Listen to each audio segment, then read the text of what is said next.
Welcome to Bite at a Time Books, where we read you your favorite classics one bite at a time.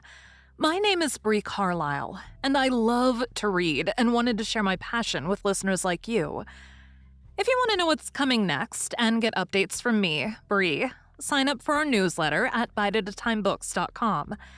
Be sure to follow the show on your favorite podcast platform so you get all the new episodes. Or you can follow the show on YouTube, where we have playlists for all the stories. We're part of the Bite at a Time Books Productions Network. If you'd also like to hear what inspired your favorite classic author to write their novels, and what was going on in the world at the time, check out the Bite at a Time Books Behind the Story podcast, Tuesdays, wherever you listen to podcasts. Today we'll be continuing The Scarlet Letter by Nathaniel Hawthorne.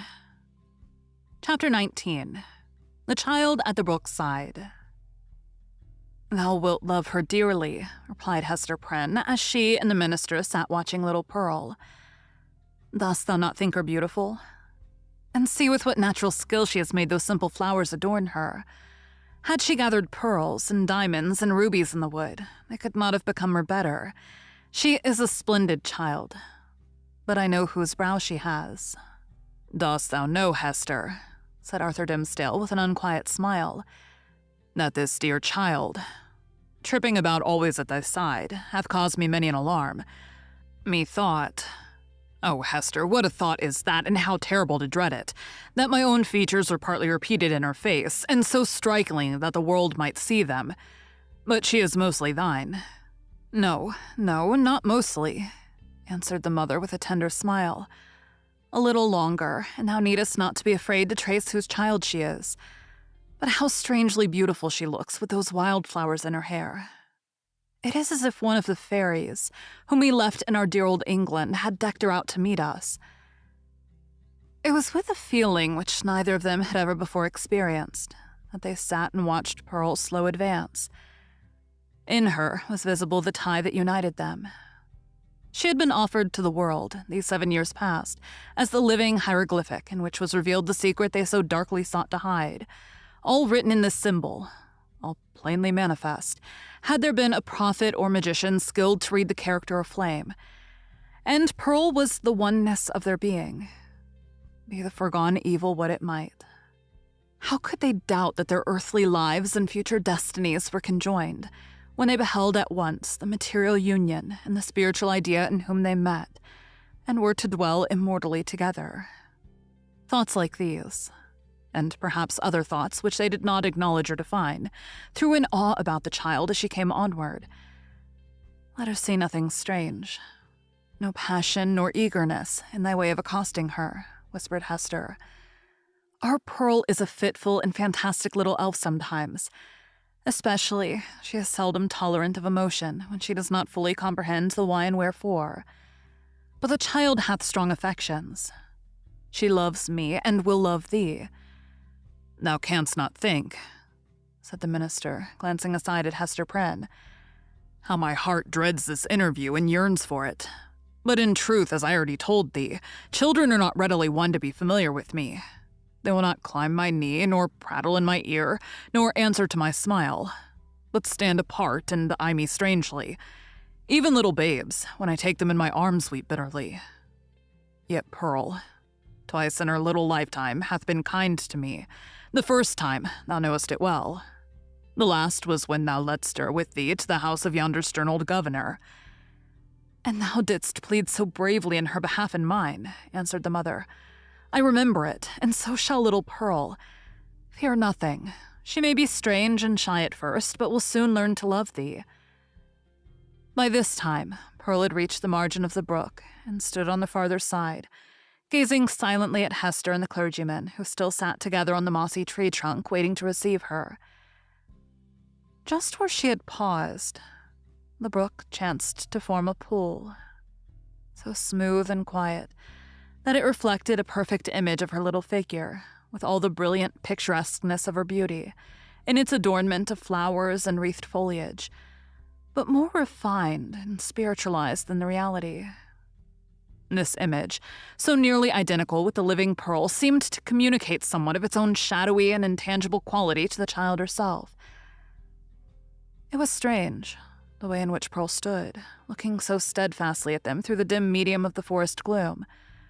Herself, meanwhile, all glorified with a ray of sunshine that was attracted thitherward as by a certain sympathy. In the brook beneath stood another child, another and the same, with likewise its ray of golden light. Hester felt herself in some indistinct and tantalizing manner estranged from Pearl, as if the child, in her lonely ramble through the forest, had strayed out of the sphere in which she and her mother dwelt together and was now vainly seeking to return to it. There was both truth and error in the impression. The child and mother were estranged, but through Hester's fault, not Pearl's. Since the latter rambled from her side, another inmate had been admitted within the circle of her mother's feelings, and so modified the aspect of them all, that Pearl, the returning wanderer, could not find her wonted place, and hardly knew where she was. "I have a strange fancy," observed the sensitive minister, "that this brook is the boundary between two worlds, and that thou canst never meet thy Pearl again. Or is she an elfish spirit, who, as the legends of our childhood taught us, is forbidden to cross a running stream? Pray, hasten her, for this delay has already imparted a tremor to my nerves. Come, dearest child," said Hester encouragingly, and stretching out both her arms. "How slow thou art, when hast thou been so sluggish before now? Here is a friend of mine, who must be thy friend also. Thou wilt have twice as much love henceforward as thy mother alone could give thee. Leap across the brook and come to us. Thou canst leap like a young deer." Pearl, without responding in any manner to these honey-sweet expressions, remained on the other side of the brook. Now she fixed her bright, wild eyes on her mother, now on the minister, and now included them both in the same glance, as if to detect and explain to herself the relation which they bore to one another. For some unaccountable reason, as Arthur Dimmesdale felt the child's eyes upon himself, his hand, with that gesture so habitual as to have become involuntary, stole over his heart. At length, assuming a singular air of authority, Pearl stretched out her hand, with the small forefinger extended, and pointing evidently towards her mother's breast. And beneath, in the mirror of the brook, there was the flower-girdled and sunny image of little Pearl, pointing her small forefinger too. "Thou strange child, why dost thou not come to me?" exclaimed Hester. Pearl still pointed with her forefinger, and a frown gathered on her brow, the more impressive from the childish, the almost baby-like aspect of the features that conveyed it. As her mother still kept beckoning to her, and arraying her face in a holiday suit of unaccustomed smiles, the child stamped her foot with a yet more imperious look and gesture. In the brook again was the fantastic beauty of the image with its reflected frown, its pointed finger and imperious gesture giving emphasis to the aspect of little Pearl. "Hasten, Pearl, or I shall be angry with thee," cried Hester Prynne, who, however inured to such behavior on the elf child's part at other seasons, was naturally anxious for a more seemingly deportment now. "Leap across the brook, naughty child, and run hither, else I must come to thee." But Pearl, not a whit startled at her mother's threats any more than mollified by her entreaties, now suddenly burst into a fit of passion, gesticulating violently and throwing her small figure into the most extravagant contortions. She accompanied this wild outbreak with piercing shrieks, which the woods reverberated on all sides, so that alone, as she was in her childish and unreasonable wrath, it seemed as if a hidden multitude were lending her their sympathy and encouragement.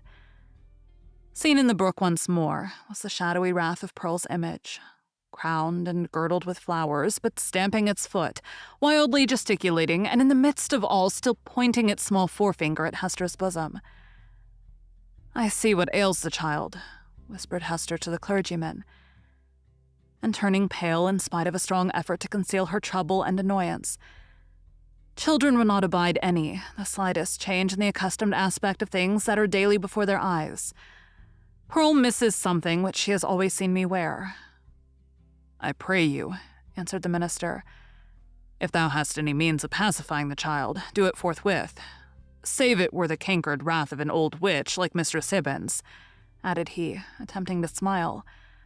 "I know nothing that I would not sooner encounter than this passion in a child. In Pearl's young beauty, as in the wrinkled witch, it has a preternatural effect. Pacify her if thou lovest me." Hester turned again towards Pearl, with a crimson blush upon her cheek. A conscious glance aside at the clergyman, and then a heavy sigh. Well, even before she had time to speak, the blush yielded to a deadly pallor. "Pearl," said she sadly, "look down at thy feet, there before thee, on the hither side of the brook."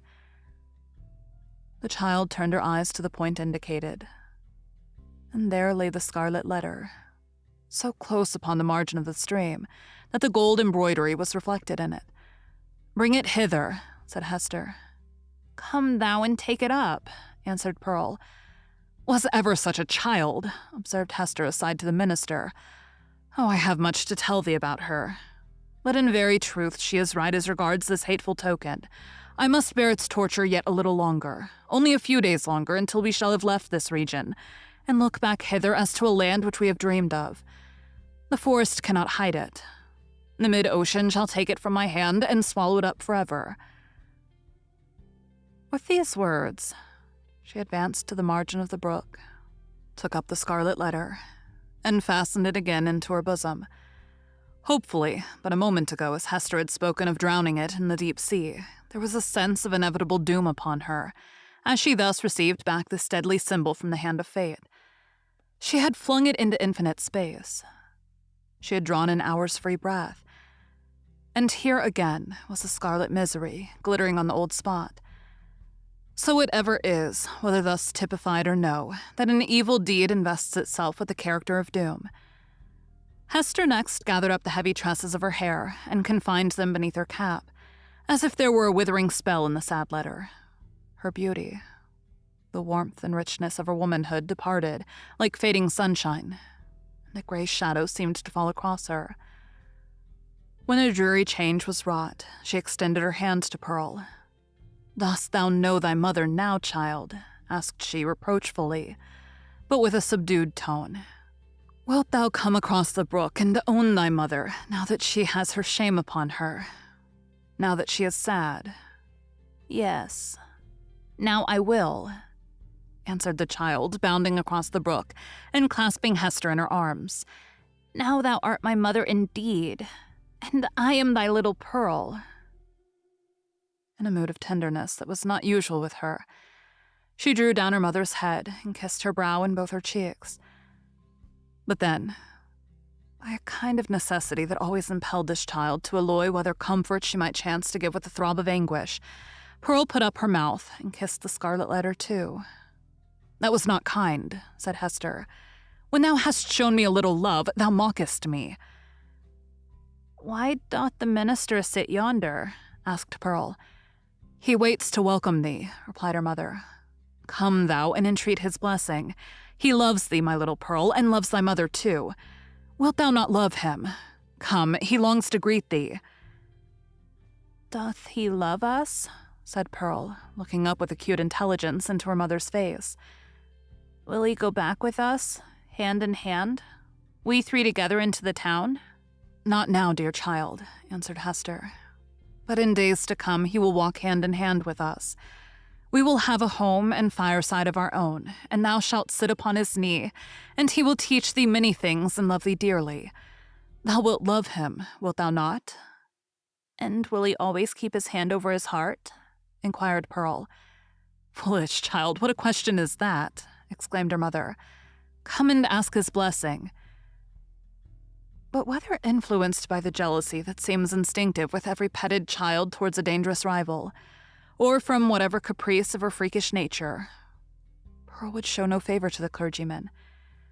It was only by an exertion of force that her mother brought her up to him, hanging back and manifesting her reluctance by odd grimaces, of which, ever since her babyhood, she had possessed a singular variety, and could transform her mobile physiognomy into a series of different aspects with a new mischief in them, each and all.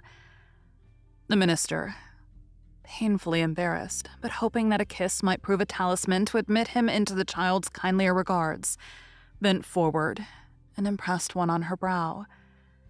Hereupon, Pearl broke away from her mother and, running to the brook, stooped over it. and bathed her forehead until the unwelcome kiss was quite washed off and diffused through a long lapse of the gliding water. She then remained apart, silently watching Hester and the clergyman while they talked together and made such arrangements as were suggested by their new position and the purposes soon to be fulfilled. And now, this fateful interview had come to a close. The dell was to be left to solitude among its dark old trees, which, with their multitudinous tongues, would whisper long of what had passed there, and no mortal be the wiser. And the melancholy brook would add this other tale to the mystery with which its little heart was already overburdened, and whereof it still kept up a murmuring babble, with not a whit more cheerfulness of tone than for ages heretofore. Thank you for joining Bite at a Time Books today, while we read a bite of one of your favorite classics. Again, my name is Bree Carlile, and I hope you come back tomorrow for the next bite of the Scarlet Letter. Don't forget to sign up for our newsletter at biteatatimebooks.com. You can check out the show notes or our website, biteatatimebooks.com, for the rest of the links for our show. We'd love to hear from you on social media at Bite at a Time Books.